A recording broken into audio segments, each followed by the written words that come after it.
श्री गणेशाय नमः। आज आमे नवम वार्षिक परीक्षा निमंते संस्कृत पुस्तकरू सत्यम पाठरू केते गुड़िए मल्टीपल चॉइस क्वेश्चन एमसीक्यू को देखिबा। प्रथम प्रश्न, सत्यमिति विषयः कस्य कृतिः?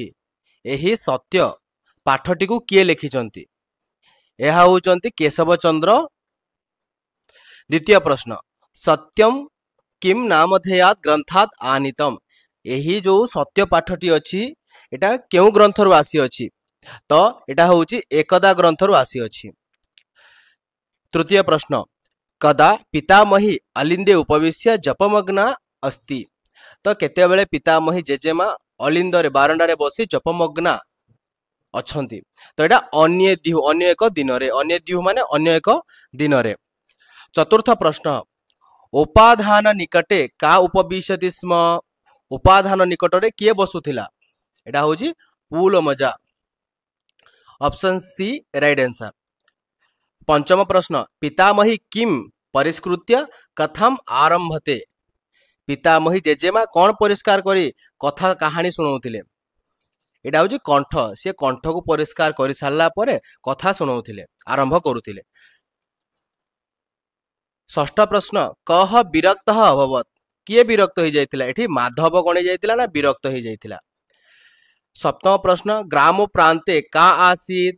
गाँ प्रांत रे कौन थिला ना गुटे पुष्करिणी थिला। अष्टम प्रश्न, जनाः पुष्करिण्यां किम क्षालयन्ति? लोक माने पुष्करिणी रे कौन धुवंती ना बसनम सिए धुवंती।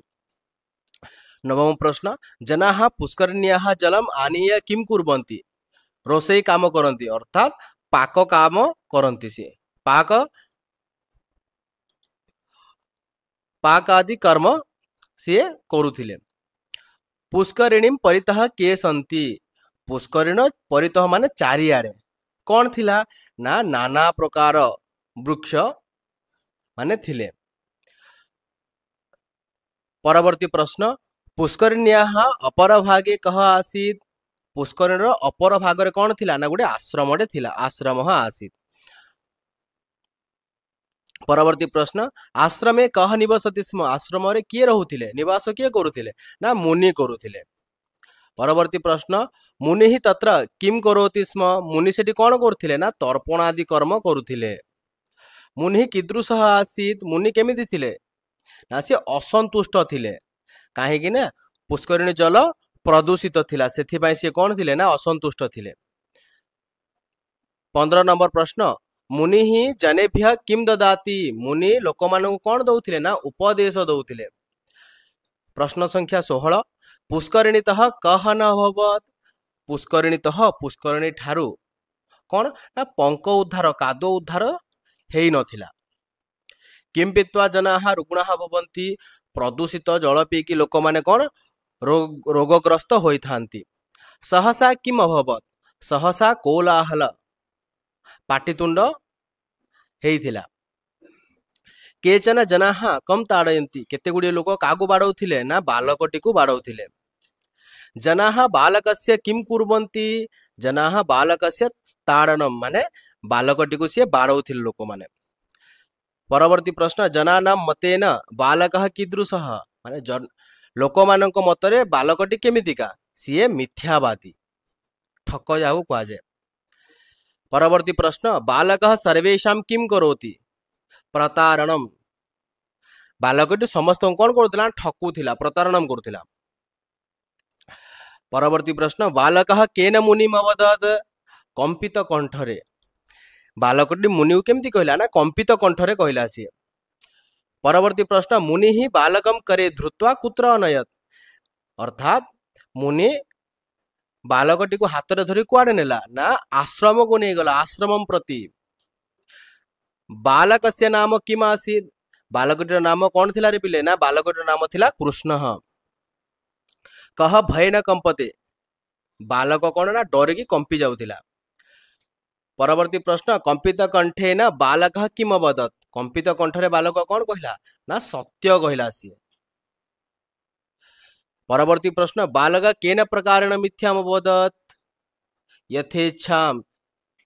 ताकू जेते इच्छा लगे से सेतिकी मिथ्या कहे असत्य कहे। तो परवर्ती प्रश्न बालक प्रसन्न भूत्वा कथम अवदत् सहर्षम हर्षर सहित सीए प्रसन्न होइकी कहिला।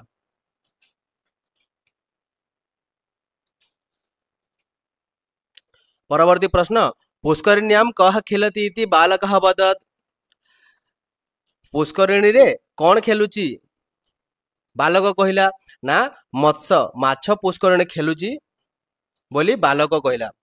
परवर्ती प्रश्न कदा ग्रामजनान् कथयितुं मुनि अवदत् मुनि केतेबेले गाँ लोक मानू कहवा कहिला ना प्रभाते सकाळे गाँ लोक मानू कहवा मुनि कहिथिले।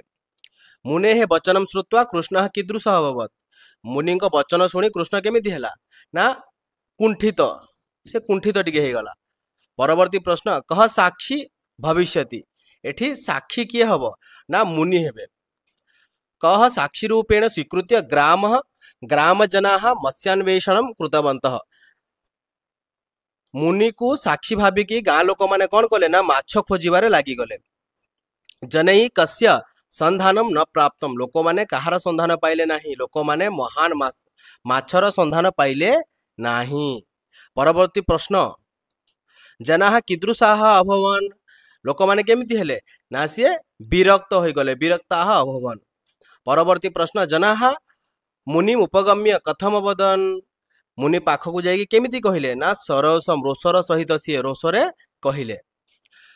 महान मत्स्य धर्तुम कह करणीय महान बड़ माछटी को धरिबा पाई कौन करबा कथा ना श्रम करबा कथा।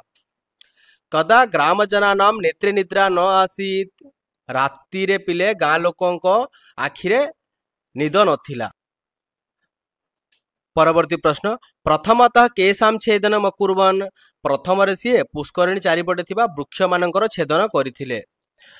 जना पंकमानीय कुत्र प्रसारितवन्तः लोक माने पंक को नहीं कौटी प्रसारण करथिले रे शस्य क्षेत्र रे प्रसारण करथिले बिछेई देथिले। किम दृष्ट्वा जना प्रसन्नाः अभवन् सीए निर्मल जल को देखिकी जेतेबेले पुष्करिणीटा परिष्कार हो गला सेतेबेले लोक माने निर्मल जल को देखिकी प्रसन्न हो जाइथिले। जल दूषणेन जनः कीदृशः भविष्यति जल प्रदूषण करने द्वारा लोक दंडनीय हेबे लोक माने दंडनीय हेबे दंड पाइबे। किम सत्यम सत्यम कौन सत्य होची कल्याणकर वचनम। परवर्ती प्रश्न कृष्णेन सत्यम ज्ञातम वा न सीए सत्य जानी पारिला नाही।